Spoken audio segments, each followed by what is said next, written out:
घडलेला अभंग संत परंपरेमध्ये वडील आणि वडिलांचं कर्तव्य या तत्वाला धरून जो काही सिद्धांत संतांनी सांगितला त्या सिद्धांताचा सरळ सामाजिक अर्थ समजून सांगण्याचा प्रयत्न संत तुकाराम महाराज एका अभंगामध्ये करतात.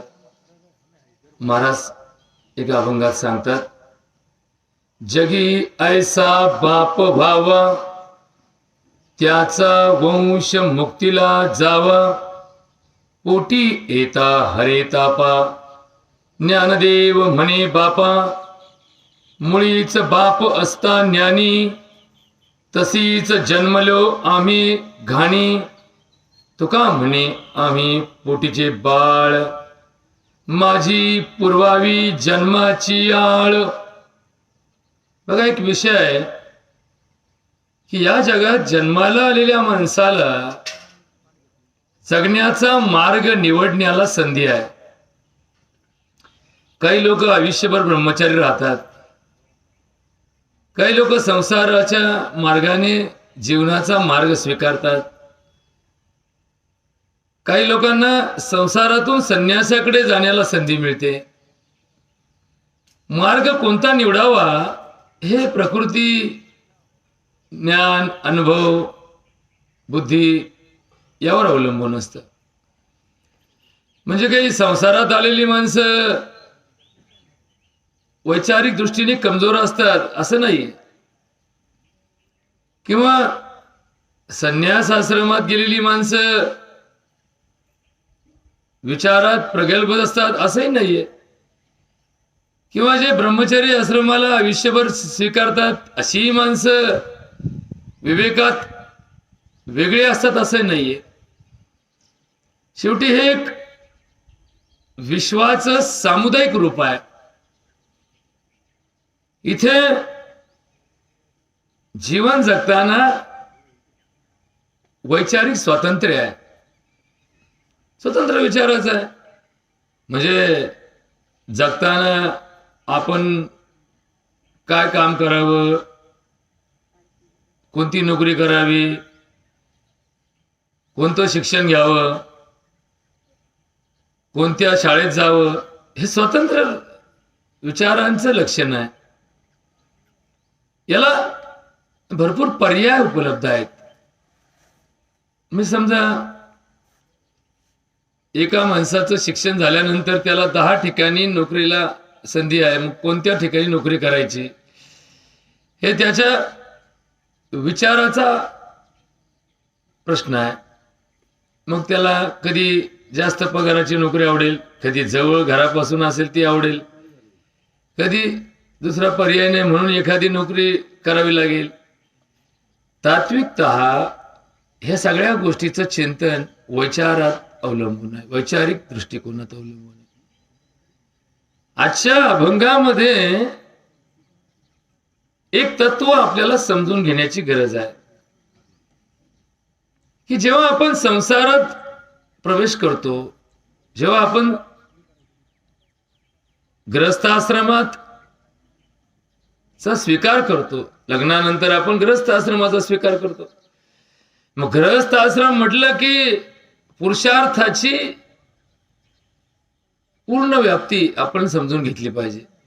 धर्म अर्थ काम मोक्षानां मनुष्य चतुर्विध पुरुषार्थ. म्हणजे काय की संसार उभा केला की जन्म अपत्य प्राप्तीचा विषय येतो. मुलगा मुलगी त्याच्या पोटी जन्म घेतात. मग या धर्मामध्ये जबाबदारीची जाणीव दिलेली आहे.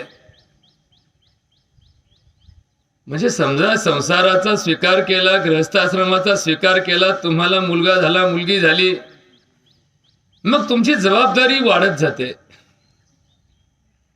या सगळ्यांचं संगोपन करताना संस्काराची जबाबदारी तुमच्यावर येते.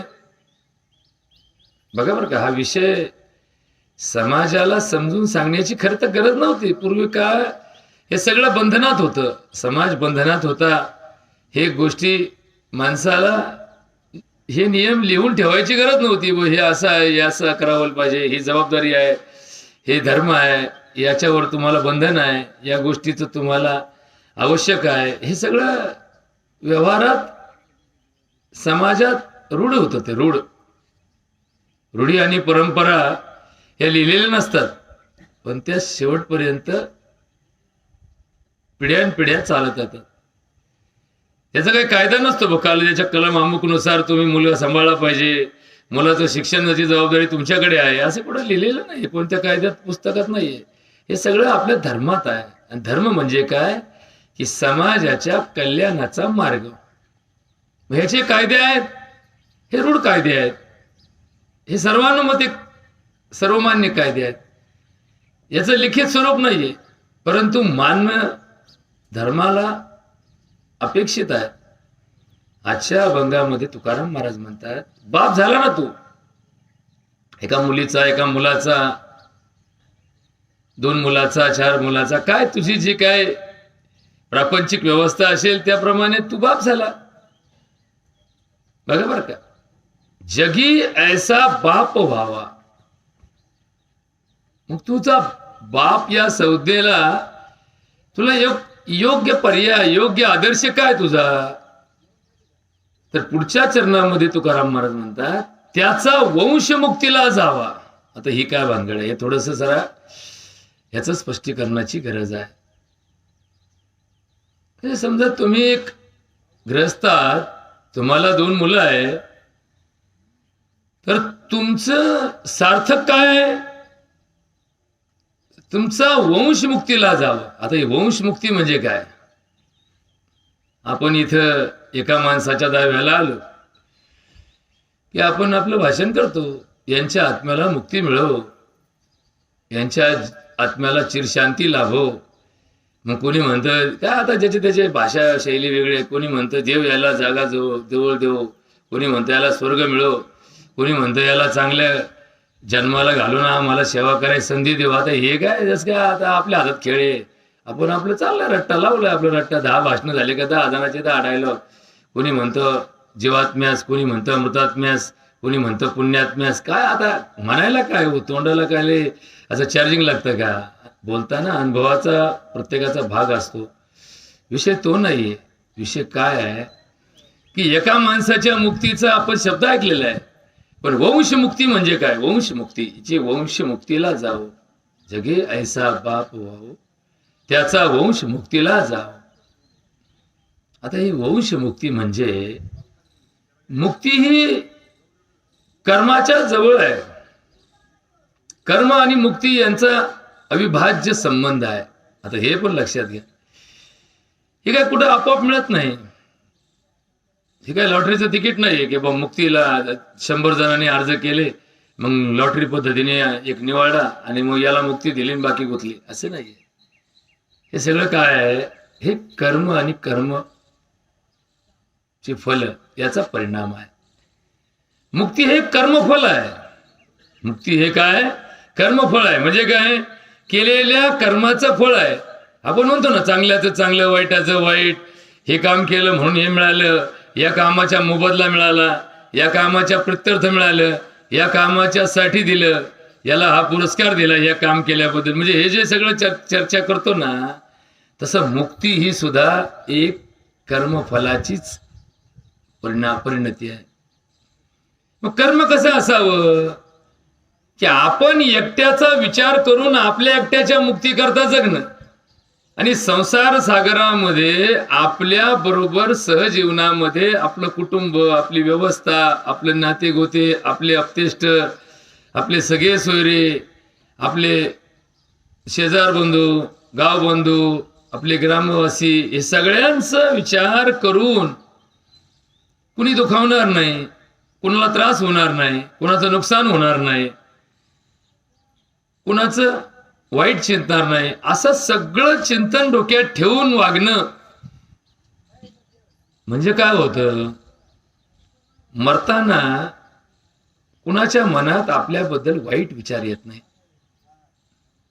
बघा, वाईट विचार ही गोष्ट अशी आहे की ती पटकन आठवते. म्हणजे तुमच्या आयुष्यात समजा तुमचं वय 50 वर्ष असेल, तुमच्या आयुष्यामध्ये 1000 घटना किंवा 1000 माणसं, लाखो माणसं तुम्हाला चांगले भेटली असतील आणि 2-4 माणसं तुमच्या आयुष्यात तुम्हाला तकलीफ देणारे भेटले असतील.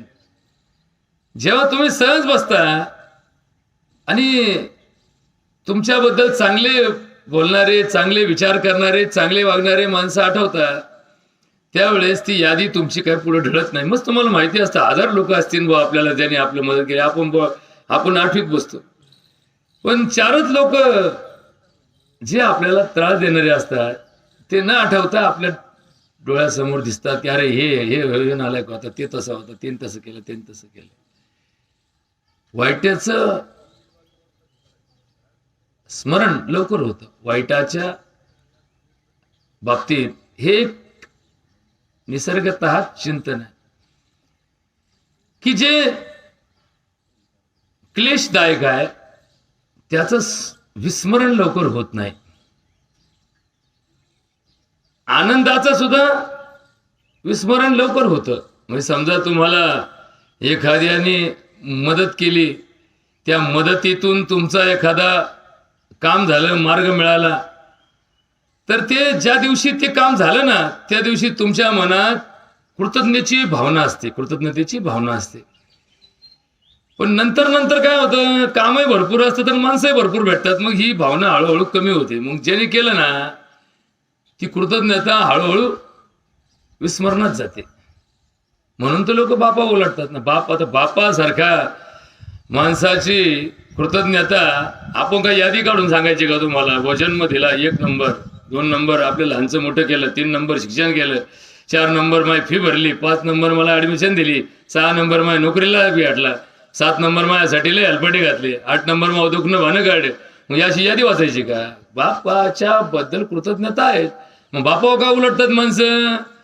जर हजारो लोकांचा तुमचा संबंध आला आणि त्याच्यापैकी प्रत्येकाच्या परीने तुम्हाला कृतज्ञतेचं वाटप झालं, माणूस मग याचं चिंतन एका बाजूने करतो की नाही यांनी मदत केली, त्यांनी मदत केली, मग त्या मदतीचं अप्रूप वाटत नाही. मग ते अप्रूप वाटलं नाही की माणसाची भावना बदलते. बरोबर का? हा विषय फार महत्वाचा आहे.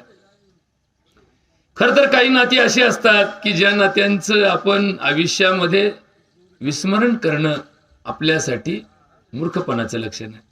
आई असेल, बाप असेल, वडील भाऊ असेल. आपल्याला वाटतं पूर्वीच्या पिढ्यामध्ये वडील भावाचं वय आपल्यापेक्षा दुप्पट असतं.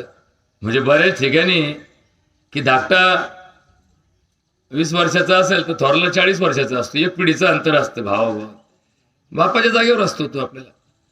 पण वाद सुरू होतो त्यावेळेस 20 वर्षाच्या पोराला सुद्धा तेवढीच संधी असते वादाला जेवढी 40ला आहे.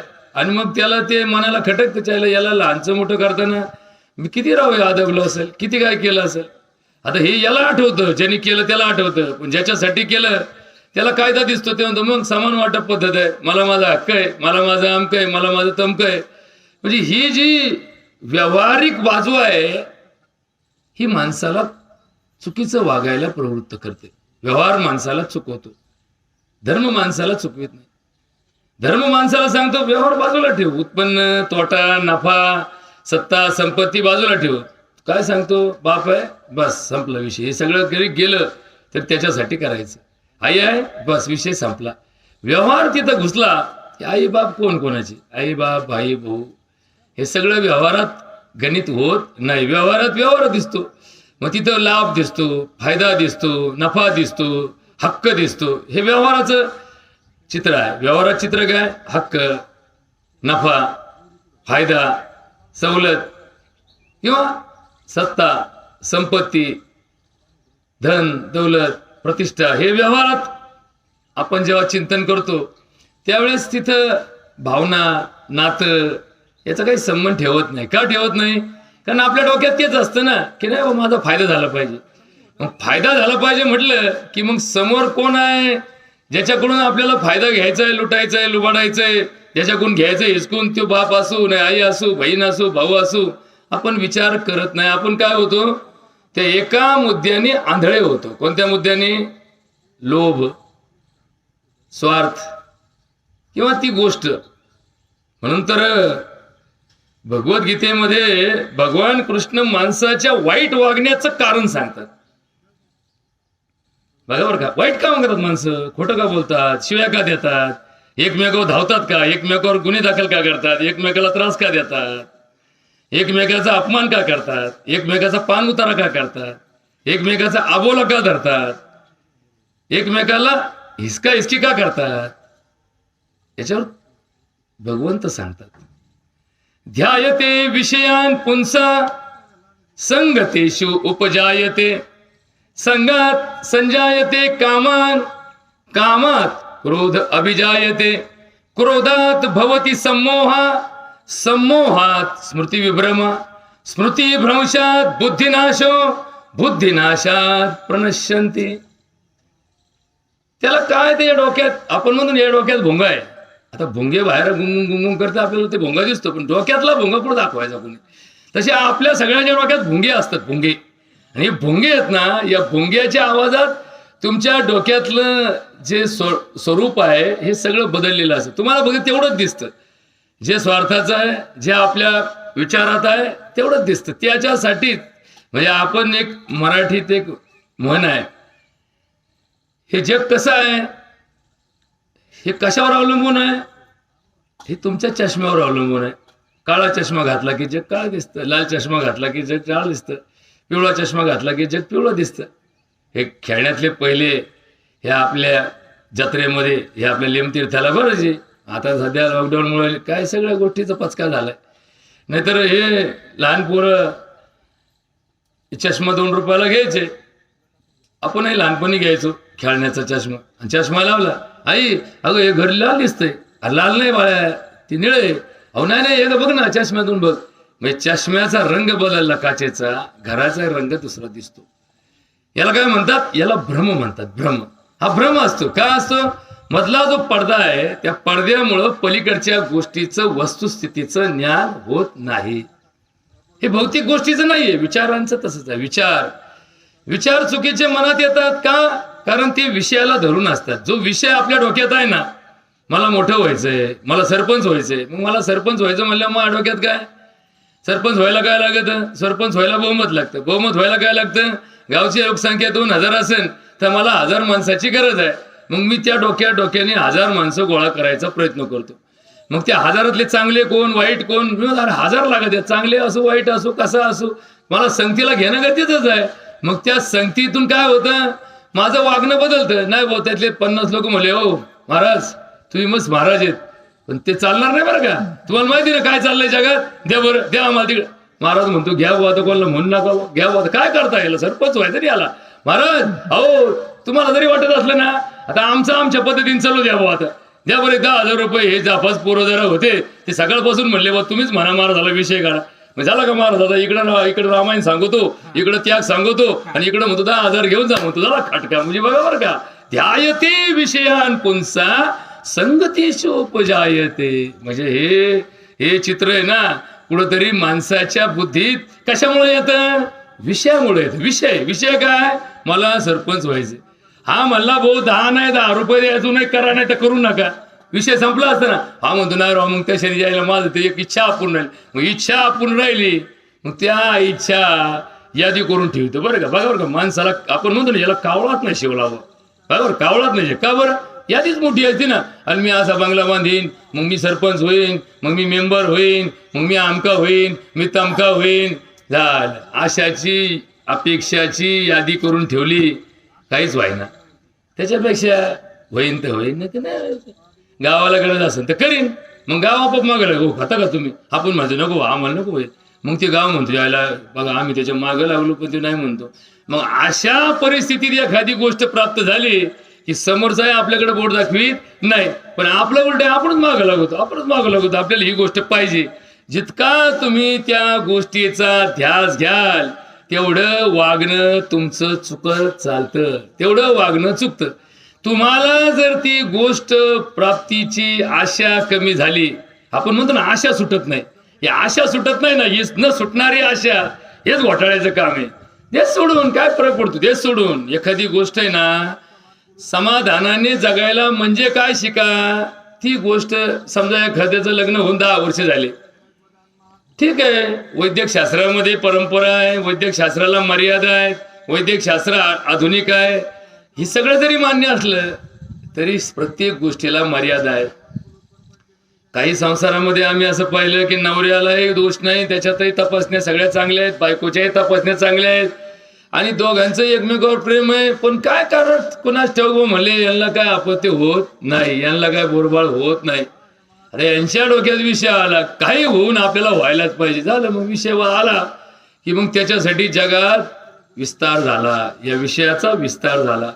मग या विषयाचे विस्तारामध्ये अनेक प्रश्न समस्या निर्माण झाल्या. समजा एखाद्या माणसाला एक 20,000ची नोकरी आहे, बघा 20,000ची नोकरी आहे. आता त्या 20,000 रुपये नोकरी असणाऱ्या माणसाचं घर कसं चाललं, जसं चाललं तसं चाललं. पण त्याला आहे ना एक दिवस 40,000 रुपये महिना नोकरीवाला माणूस भेटला आणि त्या दिवशी संध्याकाळी 10,000 रुपये नोकरीवाला माणूस भेटला. जवळला 40 वाला भेटला, हा नाराज झाला, यायला आपलं काय घर नाही, आपलं 20च भागावं लागत यायला, 40 आयुष करतो, आपल्या दुप्पट पैसा यायला. बघा बरं का, तो भेटला म्हणून हा नाराज झाला. बरं का, भेटला काय नाही, याच्यातही फरक नाही, याच्या पगारात फरक नाही, तो भेटले नाही याला काय फायदा नाही का. तो फक्त म्हणला भाऊ तुमचा पगार किती, नाही आम्हाला 40 पगार आहे. 40 पगार आहे, घंटे किती ड्युटी, 8 घंटे ड्युटी. आलं मला, मी 8च घंटे आत बोलतो. गाडी कोणती आहे तुमच्याकडे, तीच गाडी बघ, तुमच्याकडे गाडी येते, पेट्रोल किती लागत तेवढंच लागत बघ. लग्न काय झालं, असंच झालं बघ, तुमचं आमचं संगत लग्न झालं. एकाला 20,000 पगार, एकाला 40,000 पगार आहे. दोघं एका शिक्षणातले, दोघं एका वयाचे, दोघं एका शाळेतले. फक्त फरक काय, याची नोकरी इकडे, याची नोकरी तिकडे आहे. मला मग तिकडे घेता का, मला नाही ना, मला तेव्हा तुम्ही मला म्हणले असते तुम्ही आलो असतो. नाही म्हणले, जेव्हा चिटाकलो तेव्हा माझा पगार लय कमी होता आणि मग तुम्ही चिटाकले तेव्हा तुमचा पगार जादा होता, पण आमचा वाढत गेला म्हणून 40 झाला, तुमचा तेवढाच राहिला म्हणून मीच राहिला. हा म्हणतो शाळा पस्ताव झाला आयला. त्या टायमाला मला वाटलं जादा पगार आहे, हळूहळू होईल. बघा बरं का, माणसाचा पश्चाताप पुढं होतो, म्हणजे मराठीत एक म्हणे, हळहळ तळतळ पस्तावा. या 3 गोष्टी अशा आहेत की त्या माणसाला जेव्हा येतात तेव्हा ते परत मागे ढकलता येत नाही, ते पुढे जाता येत नाही. अशा गोष्टी अशा असतात. आणि मग नंतर त्याचा विचार बदलला, नाराज राहिला. तर नाराजीचं कारण काहीच नव्हतं, पगारात काय त्याचा काय पगार काटला नव्हता, वाढला नव्हता, काहीच नाही, हाय तेच होतं, वस्तुस्थिती तीच होती. फक्त एक भेटला आणि विचार डोक्यात घोळला. हे डोक्यातला खटका आला ना एकदा की हे खटके लवकर पडत नाही. जसं एखाद्या लाईटीचा डिओ तरी पडतो, पण हा डिओ लवकर पडत नाही. मग संध्याकाळी भेटलं एक जण, ओ राम राम, काय रोळा, काय नाही, मग आपण एका वर्गात होतो. हो कुठे जातो, इकडे जातो. या म्हणशील काय पगार आहे तुला, 10,000 रुपये महिने. 10,000 भागत तुझं, आणि काय करतो, शेतीवाडी, घरचे जवळच्या जवळ. लोक पुणे मुंबईला जातात, लाखाची पगार घेते, त्याचे आईबाप माहित नाही त्याला काही नाही. आमच्या घरात सगळे आईबापाचं रोज दर्शन घेतो, बायको पोरं सगळं चांगलं चाललंय, शेतीत 2 रुपयाचं उत्पन्न मिळतं, हे 10,000 रुपये मला वर खर्चाला वरते, त्यातले 5,000 बँकेत टाकतो, बँकेचं व्याज भेटत आहे, काही अडचण नाही. याला म्हणतो याचं 10च भागत आहे, माझं 20च भागा रकावर चाललं. बघा बरं का, त्याच्यात लोक्यात म्हणजे पगारात बदल नाही, फक्त माणसात भेटात बदल झाला की विचारात बदल होतो. विषय बदलला, विषय महत्वाचा. हे विषय जे असतात ना, हे विषय माणसाच्या डोक्यात येतात आणि विषय धरूनच काम. आपण इथं आलो, मुक्तीला आलो. आता आपण मुक्तीला आलो का 10व्याला आलो, आपण म्हणलो आम्ही 10व्याला आलो. आता आपण कशाला आलो, 10व्याला आलो. 10व्याला का आलो, मग दुःख झालं बा चव्हाणाला. हे रामदास भाऊचं वागणं चांगलं होतं, नातं गोतं होतं, संबंध होते, गावामध्ये एकमेकाला धरून होता, 4 लोक त्याचे उपकार होते, आमच्या घरावर त्याचे उपकार होते, आमचा त्याचा संबंध होता. आमच्या आईच्या 10व्याला आला होता, आमच्या मामाच्या 10व्याला आला होता, माझ्या लेकीच्या लग्नाला आला होता. लोभ आहे, ऋणानुबंध आहे, ऋणानुबंध, ऋण अनुबंध, हे शब्द लक्षात ठेव. आपण कोणात आलो, आपल्याला काय पुढे अनुदान भेटलं का. समजा 10व्याला आले, इथे एक पावती भेटणार आहे, ती पावती घेऊन जायची, मग 100चं पेट्रोल टाकायला पंपावर तुम्हाला दिले पुस्तक, का पुढे गेल्यानंतर तुम्हाला एखाद्या कुपनावर तुमची नोंद झाली का, तुम्ही त्या चव्हाणाच्या 10व्याला गेलते, त्याच्याबद्दल तुमच्या खात्यात मोदींनी आता 50-50 रुपये जमा केले. काय नाही, आमचं आपले पदरच चाललं सगळं. हे पदर घालायला काही इसरत नाही माणूस. या ऋणानुबंधाचं तत्व आहे. ऋणानुबंध, अनुबंध आहे, ऋण इकडून तिकडून, तिकडून इकडं. अनुबंध म्हणजे काय, दोन्हीकडून समान, दोन्हीकडून समान आहे. म्हणजे समजा एखाद्या बॅटरीची मेन वायर जोडीने अर्थिंग तुटली, जरी बॅटरी चार्जिंग आहे, जरी तिकडे बल्ब जोडायला आहे, फक्त अर्थिंग तुटली, ती वाईट लागन का, लागणार नाही. ऋणानुबंध म्हणजे दोन्ही बाजूने समान विचार, दोन्ही बाजूने ऋणाची भावना. तुम्ही माझ्यावर समजा 2 मित्र आहेत, 2 मित्राची मैत्री टिकन कधी, यांनी पण मित्र भावना ठेवली पाहिजे, त्यांनी पण मित्र भावना ठेवली पाहिजे. नवरा बायकोचा संसार टिकन कधी? ज्यावेळेस नवऱ्याचाही विचार बायको प्रति ऋणानुबंधाचा असेल त्याच वेळेस. नाही तर हा म्हणून माझ्यावरच संसार चाललाय, ती ऐकन नंतर म्हणा तुझ्यावर चालन, मग मी काय येडी म्हणून बसले काही म्हणजे चल तुझं तू निपट, माझं मी निपटे, झालं म्हणजे घर का भंगलं? विचार भंगला की घर भंगतं, विचार भंगला की घर भंगतं. आपण म्हणतो ते माणूस भंगार आहे. भंगार म्हणजे काय? समजा आपण म्हणतो भंगार म्हणजे काय की ज्या लोखंडाला गंज चढला, ज्या लोखंडाचं वातावरण त्याच्यावरच्या वातावरणाचा परिणाम झाला, त्याला आपण काय म्हणतो? भंगार. आपण म्हणतो हा माणूस फार भंगार आहे. भंगार शब्दाचा अर्थ असा आहे की माणसाचा मूळ पिंड, मूळ तत्व याच्यावरती अवगुणाचा प्रभाव झाला की त्याला भंगार या शब्दाचा अर्थ जोडला जातो. आपण म्हणतो लय वागणं भंगार आहे. भंगार म्हणजे काय? दुसऱ्याप्रती कृतज्ञता न ठेवणं, दुसऱ्याचा विचार न करणं, दुसऱ्याला त्रास देईल असं वर्तन करणं. हे का करतो माणूस? विषय. ही सुरुवात कुठून होते? विषयापासून होते.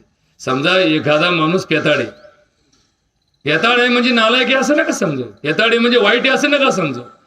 तुम्ही जर त्याचा इतिहास पाहिला, तुम्ही जर त्याच्या मुळापाशी गेलात, तर तुमच्या लक्षात येईल की एक दिवस, एक प्रसंग, एक क्षण असा त्याच्या आयुष्यात येतो की त्याचा विवेक शून्य होतो, विवेक शून्य होतो. असा प्रसंग येतो, असा आघात होतो, त्याचा असा अपमान होतो, त्याचा असं अपयश येतं, त्याला अशी अवस्था येते की त्याला काही सुधरत नाही, त्याला काही सुचत नाही.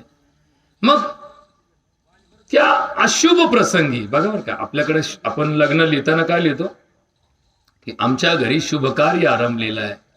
लग्न काय? शुभकार्य आहे. पण आयुष्यामध्ये एखादा क्षण, एखादी वेळ, एखादा प्रसंग आपल्या आयुष्यात अशुभ येतो. अशुभ म्हणजे बघा, उदाहरण सांगतो बरं का महाराज. एका टायमाला आपण रोज जातो इथून या नगरला, या माडेशीला रोज जातो. आता रोज जातो, रोज येतो. हे आपलं काय झालं? दळणी पडलेले, म्हणजे पार काही लोकांना डोळे झाकून तरी गाडी चालवायला लावली. तेव्हा अरे खड्डा आला बरं का, ते बोलले कधी बघितलं? अरे मला माहिती पाहतो, मी रोजच याच्यावर दळणी पडलेलं असतं. होतं कसं, एखाद दिवशी कुणीतरी एखादा येऊन आपल्याला धडकवतो. आता आपली काही चूक नसते, आपण आपल्या कोडाने चाललेला असतो, आपला स्पीड तेवढाचा असतो, आपल्या सगळे सावध असतो, आपल्याला सगळं माहीत असतं. पण काहीतरी एखादा माणूस गडबडतो, त्याच्या गाडीची हवा जाते म्हणा, किंवा त्याचा फोनवर संभाषण चालू असतं म्हणा, किंवा त्याचा ब्रेक फेल होतं म्हणा, ती येतं ना आपल्या गाडीला येऊन धडकतं ना आपण खाली पडतो. आता खाली पडल्यानंतर आपल्या डोक्यात ही घटना काय? अशुभ घटना आहे. कोणाचा अपघात होणं, कोणाला एखाद्या ठिकाणी अशा प्रकारचं इजा होणं, हे अशुभ आहे. आता अशुभ प्रसंग आला, आपण काय करतो? आपल्या डोक्यात एकच असतं, चालेल मला कोण धडकलं? हे धडकले.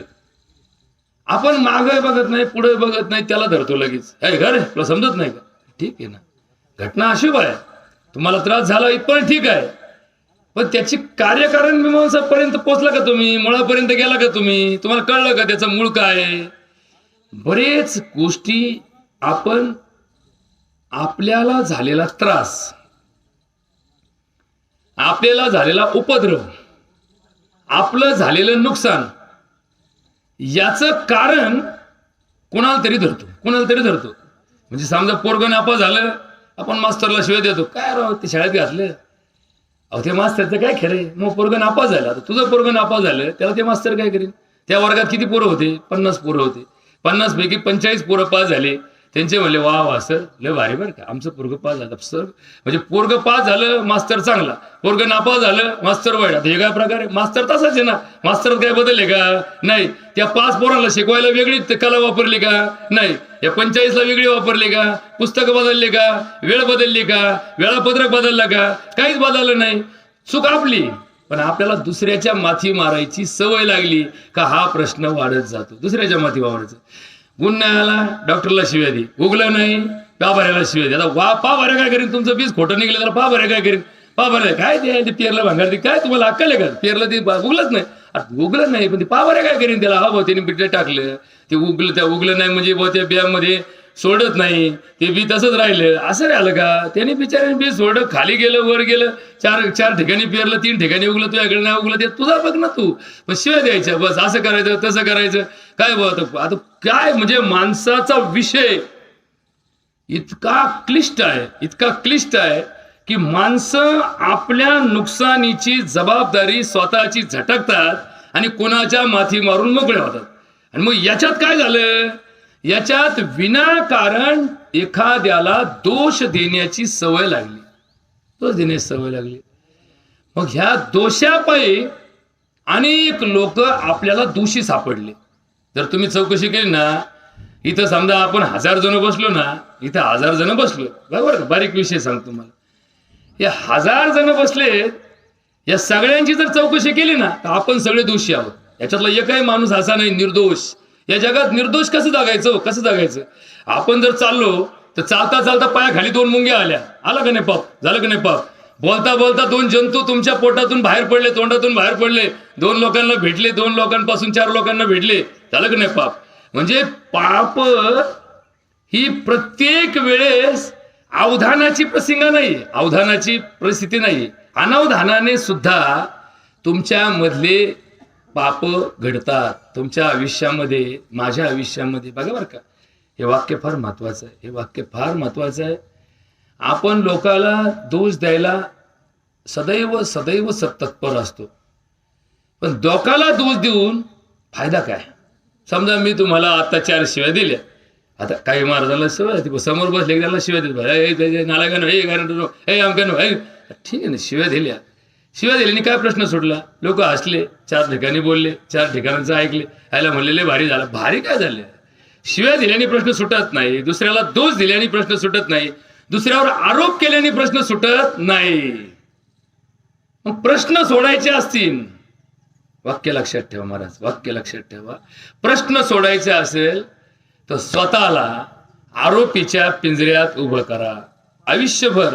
आयुष्यभर जर तुम्हाला धर्माचं पालन करायचं असेल तर आयुष्यभर स्वतःला आरोपीच्या पिंजऱ्यात उभं करा. आता आरोपीच्या पिंजऱ्यात उभं करा म्हणजे काय कोर्टात जाऊन तिथं चौकोनात जाऊन उभा राहा? हे काय आहे? हे लिंगतीर्थ आहे. इथं देवळं आहेत. हे देवळं काय आहेत? हे देवळं, ही मूर्ती, ही प्राणप्रतिष्ठा, हे देवामधलं मूर्ती, हे देवामधलं सत्व, हे देवाचं जागृत देवस्थान, हे काय आहे? हे एक न्याय मंदिर आहेत. काय? न्याय मंदिर आहेत. या न्याय मंदिरामधली व्यवस्था ही तेवढीच सक्षम आहे जेवढी एका कोर्टातली व्यवस्था सक्षम आहे. फक्त या न्याय मंदिराचं वैशिष्ट्य आहे, इथं साक्षीदार लागत नाही, इथं पुरावा लागत नाही, इथं फक्त न्यायाधीश आणि आरोपी या दोघांमध्येच खटला चालतो. बघा बरं का, परत ऐकून घ्या महाराज, परत ऐकून घ्या, नीट ऐकून घ्या. हे काय गंमत नाही. हे देवळं बांधतो, रंग देतो, या देवळाला लाखांनी खर्च करतो, ही न्याय मंदिर आहे. न्याय मंदिर कोण कोणाला न्याय देतं? एक भगवंत असतो, त्या भगवंताच्या मूर्ती समोर आपण जातो म्हणजे काय बक्षीस आणायला जात नाही, किंवा मला तिथं गेल्याने माझं कल्याण होईल म्हणून जात नाही. नीट ऐकून घ्या, आया बायानो, नीट ऐकून घ्या. गणपतीचे दिवस आहेत, महालक्ष्मीचे दिवस आहेत. हे झालं का? नवचंडी झाली का? चालूच आहे, वर्षभर खेळ चालूच आहे. हा वर्षभर खेळ कशाचा असतो? समोर देव आहे, तो न्यायाधीश आहे. कोण आहे तो? न्यायाधीश आहे. मग न्यायाधीशासमोर कोण उभा असतं? न्यायाधीशासमोर आरोपी उभा असतो. मग आपण कोण म्हणून जातो? आपण आरोपी म्हणून जातो. म्हणून तर हे म्हातारे कोतारे देवळात गेल्यानंतर तुमच्या आमच्यावानी असं टाईट फिट नाही झालं. गेल्या पहिले 2 तोंडात मारून घेतात. काय करतात महाराज? दर्शन घ्यायला गेलं, दर्शन कसं घ्यावं? गेल्या 2 तोंडात मारून घ्यायची. काय बरं तोंडात मारून घ्यायची? पश्चाताप करायचा. पश्चाताप कशाला म्हणतात? आपल्या चुकीच्या कर्माचा पश्चाताप ज्याला होतो तो माणूस सुधारायला पात्र असतो. ज्याला पश्चातापच होत नाही त्याला सुधारणा होणार नाही, कधीच होणार नाही सुधारणा. काल रात्रीचा स्वयंपाक झाल्यानंतर खरकाटे भांडे घासल्याशिवाय सकाळचा स्वयंपाक होईल का? नाही. आता काय झाले? हे यूज अँड थ्रोचा जमाना आला ना. पहिले कसे कपाशी हिसाळायचे, कपाशी हिसाळायला पोरगं ठेवायचं गाडीवरती. आता काय? कप घेतला प्याला फेकून दिला विषय संपला पोरगा नाही कोणी नाही. पहिलं तरी हिसाळायची हिसाळ्याने काय व्हायचं त्याला पाणी लागायचं पाणी लागल्यामुळे काय व्हायचं ते कपबशी स्वच्छ व्हायची स्वच्छ झाली की माणसाला पुन्हा त्या कपबशीत पवित्रपणे चहा प्यायला संधी असायची. आता यूज अँड थ्रो काय यूज अँड थ्रो मग या यूज अँड थ्रो मध्ये काय यूज अँड थ्रो करायचं आणि काय नाही करायचं कोणाला कळा ना.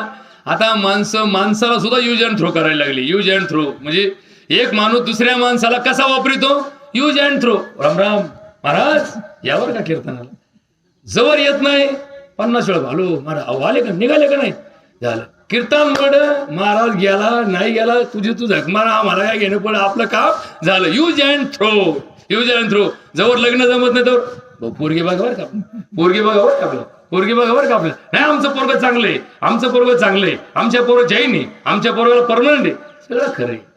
आणि लग्न झालं की ज्या माणसाला सांगितलं होतं आपण इसरो तो माणूस आपल्याकरता 4 ठिकाणी जातो बघा बरं का आमचा वाचा आहे आमचा जोडीदारी त्याचं मी त्या बिचाऱ्याचं आदबल्याचं आपण दिलाच सोडून देऊ अरे काय तुझ्या लग्नाच्या वेळा मला नाही ते नाही मग ते तुम्ही मला सांगितलंच नाही आणि आपण बिचारा फुकाट आदाबलं ना त्याला काय तो काय 5-50 हजार रुपये वाटून बसला होता का.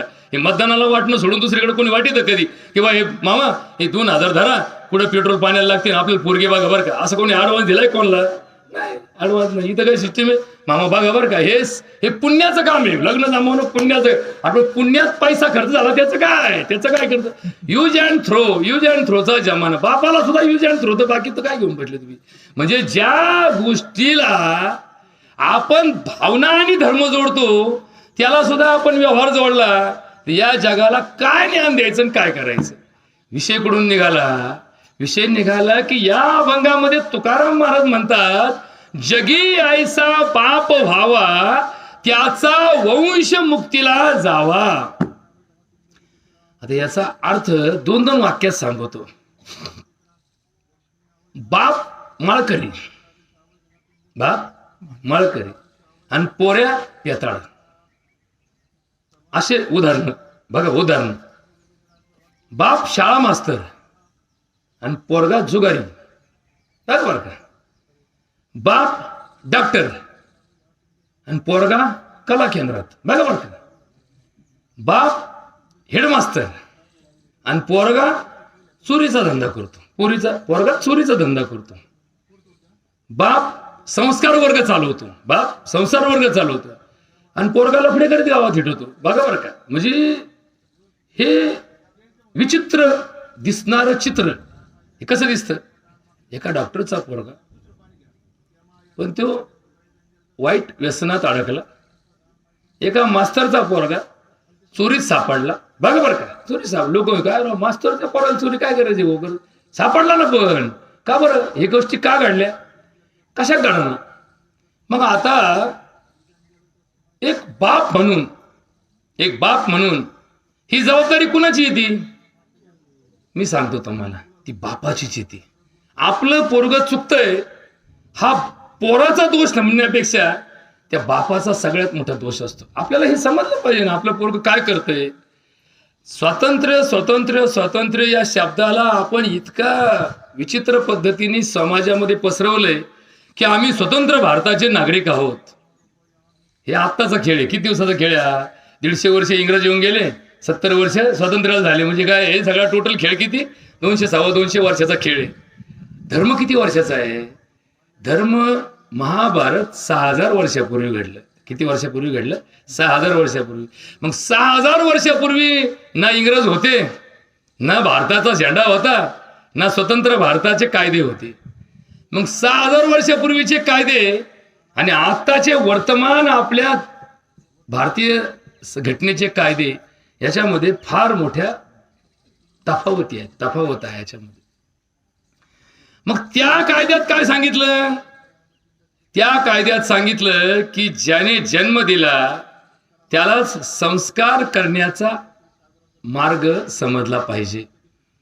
म्हणजे आई पतिव्रता आणि पोरगी गावामध्ये प्रसिद्ध बघा बरं का. म्हणजे हे जे चित्र आहे अहो नाही म्हणले आई तर एकदम धार्मिक आहे. आई आठवड्यातून 4 उपवास करते. आई रोज देवाला जाती. आई पायी मोठ्याला जाती. आणि पोरगी ती ना काही सर्व ते काय आमचं गाव कटाळलं बा म्हणले, त्याला आमच्या गावाला पार अवदासा लागली म्हणले, नवीन वातावरणात काय समजाना म्हणले. मग ती आई म्हणते काय करावं बा आता, देवा देवा अरे मी रोज तुझी पूजा करते. अरे मग थांब ना 2 तास, पूजा 2 तास करी, 1 तास करी, 1 तास बघ ना तुझी सटवी काय करते ती.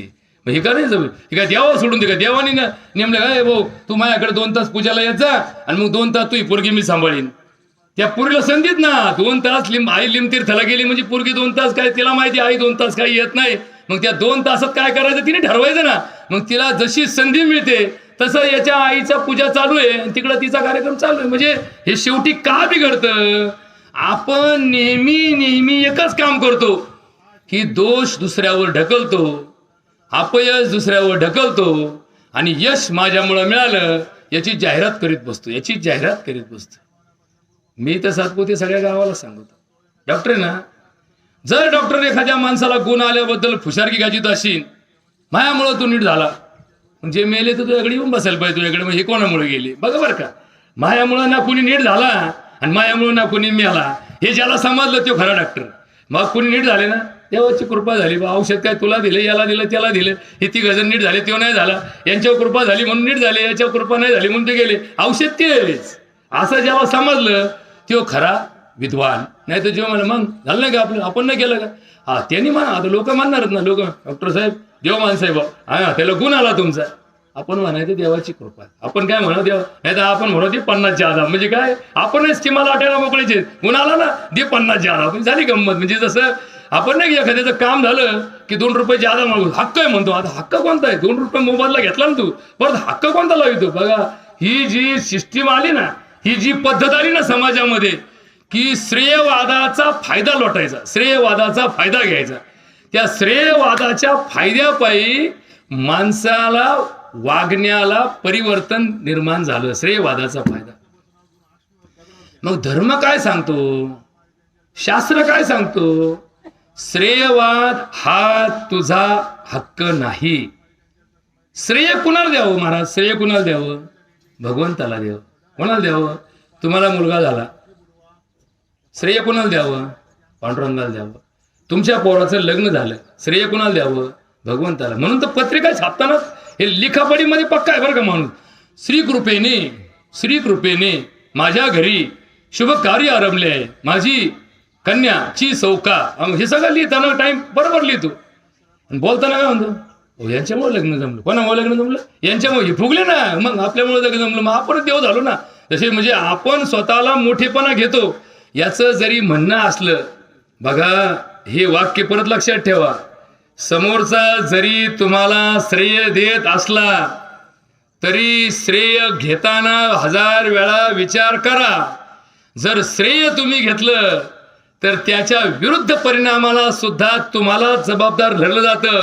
जर तुम्हाला या विरुद्ध परिणामाची जबाबदारी घ्यायची पात्रता नसेल तर श्रेय कुणाला द्या, श्रेय भगवंताला द्या. जे काही चांगलं झालं ते देवाच्या कृपेने झालं.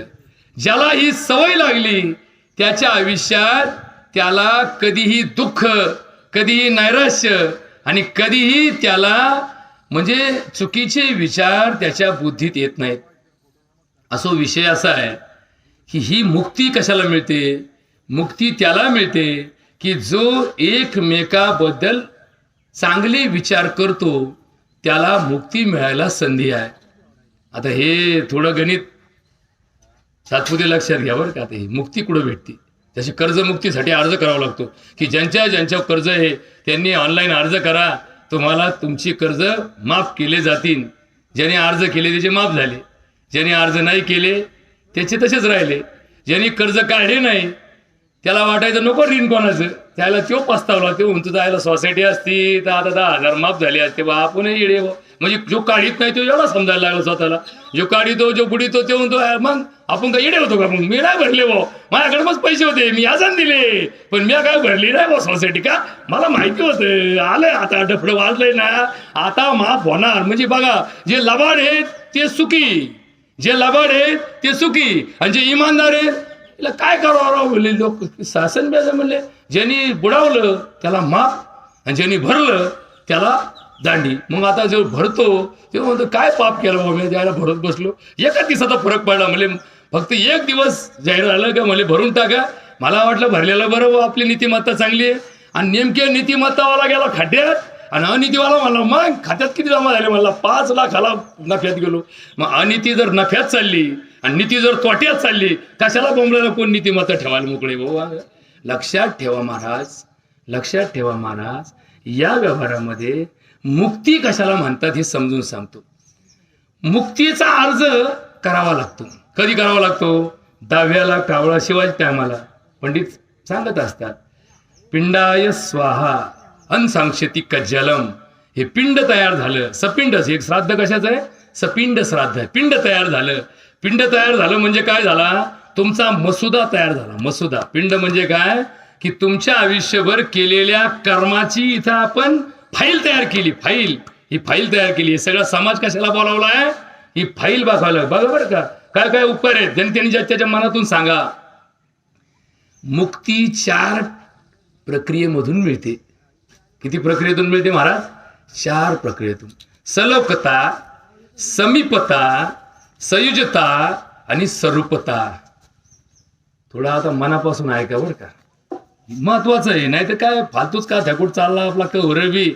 तुम्हाला काय समजाना अभंगाचं काय तत्व चाललंय आणि आपण काय ऐकवतो तुम्हाला फक्त आपल्या मतलबाचं कळतं म्हणून तुम्ही म्हणता चांगलं चांगलं चाललंय. तत्वतः निरूपण. तत्वतः निरूपण काय? मुक्ती 4 क्रियेतून मिळते. सलोकता, आपण म्हणतो ना जातीय सलोखा, ग्राम सलोखा, सलोकता म्हणजे जगताना जो माणूस दुसऱ्याचा विचार करून जगतो त्याला सलोकता प्राप्त होते. म्हणजे ती त्याची उपलब्धी आहे. जसं एखाद्याला MPSC मध्ये कलेक्टरची नोकरी मिळाली, ती काय लगेच त्याने अर्ज केला लगे या उद्यापासून जॉईन होईल लगे असं नाही. त्याला पहिल्यांदा प्रायमरी काय म्हणतात पूर्व परीक्षा द्यावी लागती, मग मेन परीक्षा द्यावी लागती, मग त्याला इंटरव्ह्यू द्यावा लागतो, मग त्याच्यानंतर त्याला निवड समितीमार्फत पत्र मिळतं, त्याच्यानंतर त्याचं ट्रेनिंग होतं, मग त्याचं प्रोबिशन होतं आणि मग त्याला नोकरीला लावलं जातं. तसं ही मुक्ती आहे ना 4 प्रक्रियेतून मिळते. सलोकता, सगळ्यात पहिली प्रक्रिया काय? सलोकता. या सामाजिक सलोख्याला मुक्तीमध्ये फार महत्व आहे. जो सामाजिक सलोखा तुम्हाला टिकवता आला तो तुमच्या मुक्तीला पुढे पुढे न्यायला कारण ठरतो. मग सलोखता आला तेवढ्या भागत नाही. मग समीपता, कुठं जायचं? समीपतेकडे जायचं. समीपता म्हणजे काय? भगवंताच्या समीप जायचं. म्हणजे समाजाचं तर कल्याण झालं, समाजाचं तुम्ही भलं केलं, समाजाप्रती तुमच्या भावना चांगल्या आहेत, पण तेवढ्यावर मुक्ती मिळत नाही बरं का महाराज. तेवढ्यावर मुक्ती मिळत नाही. म्हणून तर फक्त माणसानेच माणसाशी बोलून व्यवहार पूर्ण होत नाही. समीपता, कोणाची समीपता? भगवंताची समीपता, त्या पांडुरंगाची, त्या परमेश्वराची, त्या आराध्याची, त्या दैवताची, त्या ईश्वराची समीपता आयुष्यामध्ये जवळ जवळ जाणं. आता देवाच्या जवळ जायचं काही लोक म्हणतात आम्ही राहायलाच लिमतीर्थाला आहे. राव तुम्ही मग राहायला लिमतीर्थाला आहे, पण लिमतीर्थाला सारच आहे ना, काय काय नाही भेटत इथे, सगळंच भेटत नाही इथे.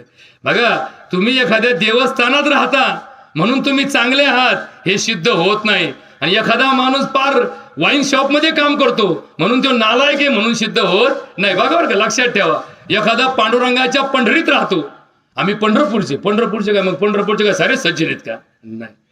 बघा ही गोष्ट लक्षात ठेवा. समीपता म्हणजे अंतःकरणापासून देवाला जवळ करणं. अंतःकरणामध्ये मनामध्ये भावना. मनी नाही भाव म्हणे देवा मले पाव, अशानं देव काही पावायचा नाही हो, देव काही बाजारचा भाजीपाला नाही हो. समीपता, कोणाची समीपता? भगवंताची समीपता. तेवढ्यावर मुक्ती मिळते का? नाही. ही दुसरी क्रिया झाली समीपता, देवाच्या जवळ जाणं, ही समीपता झाली. तिसरी क्रिया स्वरूपता. स्वरूप, देव स्वरूप होणे. देव स्वरूप होणे. ज्यांचं वय झालं यांना लोक पाया का पडतात?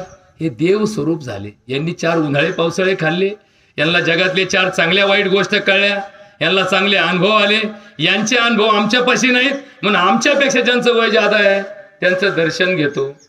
पण मग याने वागताना स्वरूप वागावं. कशाचं स्वरूप वागावं? देव स्वरूप वागावं. बघा बरं का, जितकं वय जास्त तितकं स्वरूप तिकडे जावं, देवाच्या स्वरूप व्हावं. म्हणून तर आपण एखाद्या आजीबाईला ऐकू येत नाही, चालता येत नाही, पण जेव्हा कोणाचं लग्न जमतं, जेव्हा साखरपुडा होतो, आपण म्हणतो आजीचं दर्शन घे. का? स्वरूपता. तिचं कोणाची स्वरूप आलं? भगवंताचं स्वरूप आलं. याच्यावर भागतं का? नाही. याच्यावर पण मुक्ती भागत नाही. मुक्तीचा अंतिम टप्पा संयुजता आहे. संयुजता, स्वरूपतेपर्यंत आणि संयुजतेपैकी. संयुज्य म्हणजे काय? एकदम एक होणं, देव होणं. आता देव होणं आणि देवरूप असणं, देवाप्रमाणे वागणं आणि देव होणं याच्यातला थोडा फरक आहे. म्हणून त्या आपण गेलेल्या माणसाला देव म्हणतो. आपण इथं आलो, याचं दर्शन घेतो पिंडाचं, म्हणजे काय? हे देवरूप झाले. आपण त्याला तीर्थरूप म्हणतो. स्वर्गवासी म्हणतो. म्हणजे कुठं? जिथं देव राहतात तिथं हे चालले. आपण मग पत्रिका छापताना काय म्हणतो? स्वर्गवासी, कैलासवासी. याचा बघा बरं का, कैलासवासी. जसं काय तिथं फ्लॅट सिस्टीम आहे आणि आपल्या बापाचा फ्लॅट आपण बुक करून ठेवलाय असं आपण लिहितो, कैलासवासी. जसं आपण म्हणतो किंवा इसळक निवासी, लिंबळक निवासी, जखणगाव निवासी, खातगाव निवासी म्हणतो ना आपण. निवासी म्हणजे आपण म्हणतो हा मग खातगाव त्यांचं घरच आहे म्हणले, म्हणून ते कुठले झाले? खातगाव निवासी. तसे आपले बापदादे कोण आहेत? कैलासवासी. कैलासवासी म्हणजे काय? आपल्या कैलासवरती आपण बुकिंगच करून ठेवलेलं आहे. 2-4 एकर जागाच घेऊन ठेवलेली आहे. सारी आपली खान तिथं नेऊन ठेवली. कैलासवासी म्हणजे काय? ईश्वर रूप झाले. ईश्वराचं निवासस्थान कुठे आहे? कैलासावर. देव कुठं राहतो? असं इथं लिंगतीर्थ आहे. कोणाचं लिंगतीर्थ आहे? महादेवाचं लिंगतीर्थ आहे. महादेव म्हणजे कोण? भगवान शंकर. भगवान शंकर कुठं राहिला आहे? त्याचं क्वार्टर कुठे आहे? त्याचा बंगला कुठे आहे? कैलासावर. म्हणून आपण त्याच्यापाशी आपले गेले, म्हणून यांना काय म्हणतो? कैलासवासी. बरोबर का? आता थोडं 5 मिनिटं ऐकून घ्या, कारण हे फार महत्वाचं आहे. आता कैलासवास आणि आपला प्रवास याचा काय संबंध आहे? कैलासवास आणि आपला मेल्यानंतरचा प्रवास याचा काय संबंध आहे? हे सगळ्यात शेवटी 2 मिनिटं सांगतो, कारण शेवटी 10वा आहे. 10व्याला काय मी 2 तास सांगून फायदा नाही. 10व्याला आपली गाव शिवली, कावळा शिवला, पिंड शिवला, विषय संपला. तशी घंटा वाजली की तास संपवतो, तसा काकस्पर्श झाला किंवा गोस्पर्श झाला की विषय संपला. राहिलेला पुढच्या तासाला म्हणजे कुठे मारावान, मग तुमचा फोन यावान आणि मग पहिल्या तासाला काय शिकले असं नाही. असाच कुठं विषय निघाला ना, ते विषयात विषय सांगत आहे. फक्त मला मधून आठवण करून देत चला की मागचं आपलं अर्ध राहिलं. आता हे अर्ध सोडायचं नाही, म्हणून तुम्हाला सांगतो. तुम्ही तर नसन गेला कैलासावर कधी, पण मी 8 दिवस कैलासावर मुक्कामाला होतो बरं का. 8 दिवस कैलासाला मुक्कामाला होतो. कैलास नावाचा पर्वत या पृथ्वी तलावर मानव जातीला राहण्यासाठी सर्वात उंच ठिकाण आहे. म्हणजे जगात सगळ्यात उंच ठिकाण कोणतं? एव्हरेस्ट शिखर बरं का. हे तुम्हाला थोडं कळतं. एव्हरेस्ट शिखरापासून कैलास पर्वत किती अंतरावर आहे? जशा या 4 टेकड्या, इथे एक टेकडी, तिथे एक टेकडी, तिथे टेकडी, तशी कैलास नावाची एक टेकडी याच पर्वताच्या रांगेमध्ये आहे. हा जो हिमालय पर्वत आहे, या हिमालयाच्या रांगेमध्ये एव्हरेस्ट शिखर आहे. तिथंच गौरी शंकर नावाचं शिखर आहे.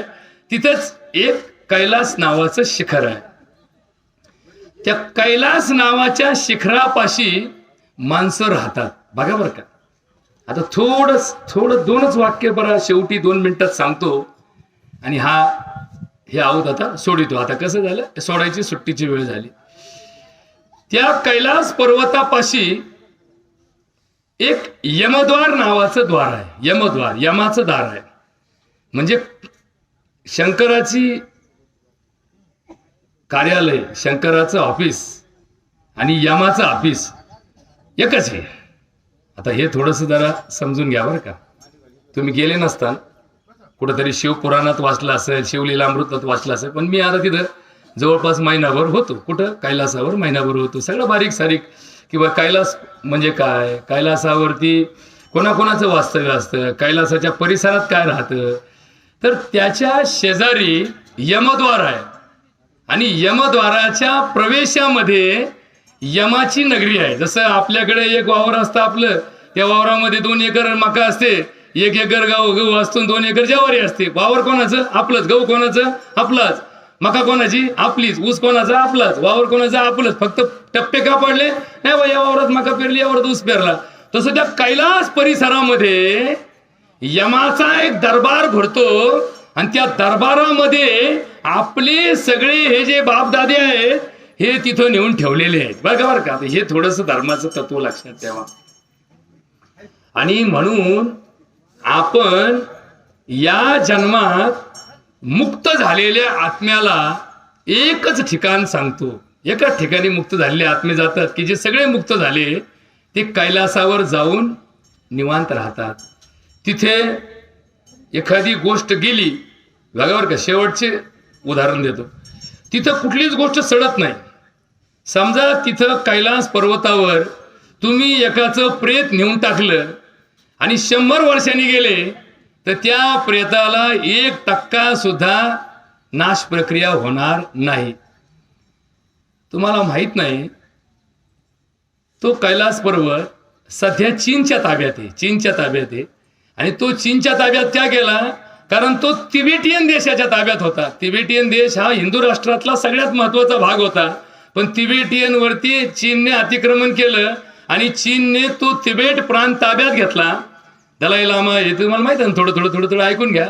मग चीनच्या ताब्यात गेला. त्या ठिकाणी तिबेटियन राहतात. ते तिबेटियन लोक -20 डिग्री तापमानामध्ये राहतात आणि त्यांच्या देशात अंत्यविधी करण्याची पद्धत, माणूस मेला का त्याला टेम्पोत टाकी देत आणि तिथं आणून टाकून देते. तिथं असे हजारो प्रेत असेच पडलेले आहेत. अजून ते सडले नाहीत. किती वर्षाचे असतील त्यांनाच माहिती. म्हणजे त्या कैलासावर प्रेत आणून टाकायची जागा नाहीये, पण त्यांनी तो अंधश्रद्धेपायी केलेला पायंडा आहे. तिथे जागा कशाची आहे? तिथे जीव घेऊन जाण्याची जागा आहे. तिथे जीव गेला की तो जीव कैलासाच्या प्रवासाला निघतो, यमसदनाला निघतो आणि कैलास पर्वताला गेलेला जीव तिथे मुक्त होतो आणि मग तो कायमचा तिकडच राहतो. त्याला म्हणतात कैलासवासी. मग असा कैलासवास आपल्या आयुष्यात यायचा असेल तर कोणाला वाईट चिंतू नका, कोणाला त्रास देऊ नका, कोणाचा अपमान करू नका. कोणाचं चांगलं करता आलं तर करा, नाही तर कमीत कमी कोणाचं वाईट करू नका. फक्त आयुष्यामध्ये एवढं केलं तरी तुम्हाला बाप म्हणून घ्यायला जी संज्ञा दिली, जे तुकाराम महाराजांनी अभंगात सांगितलं, यातलं खरं तर पहिलंच वाक्य अजून पटलं नाही. अख्खा अभंग पाडलाय. काय? जगी ऐसा बाप व्हावा, त्याचा वंश मुक्तीला जावा, पोटी येता हरे तापा, ज्ञानदेव म्हणे बापा, मुळीच बाप असतान्यानी, तशीच जन्मलो आम्ही घाणी, तुका म्हणे आम्ही पोटीचे बाळ, माझी पुरवावी जन्माची आळ. लय मोठा विषय. म्हणजे याच्यात 5 विषय दडलेले आहेत. जे मुक्त होत नाहीत ते परत जन्माला येतात. मग ते कुठं जन्माला येतात, कधी जन्माला येतात, कसे जन्माला येतात, याचंही उत्तर आहे. याच्यावरती सुद्धा निरूपण आहे. पण वेळ संपलेली आहे. या पुण्यात्म्याला सद्गती लाभो अशी भगवान पांडुरंग चरणी प्रार्थना करतो. या चव्हाण परिवाराला, त्यांच्या समस्त गणगोताला, या परिसराला जे दुःख झालं, कारण हा एक सत्पुरुष होता, समाजामध्ये करता करविता होता, करता धरता होता. एक सामाजिक जीवनामध्ये ज्यांनी परोपकाराच्या भावनेने जीवनाचा मार्ग शोधला, त्याचा गोतावळा त्याच्यासाठी रडतो. या परिवाराला जे दुःख झालं, या दुःखातून सावरण्याची शक्ती बुद्धी भगवंत देव एवढी प्रार्थना करतो. या ठिकाणी थांबतो. बोला पुंडलिक वरदे हरी विठ्ठल श्री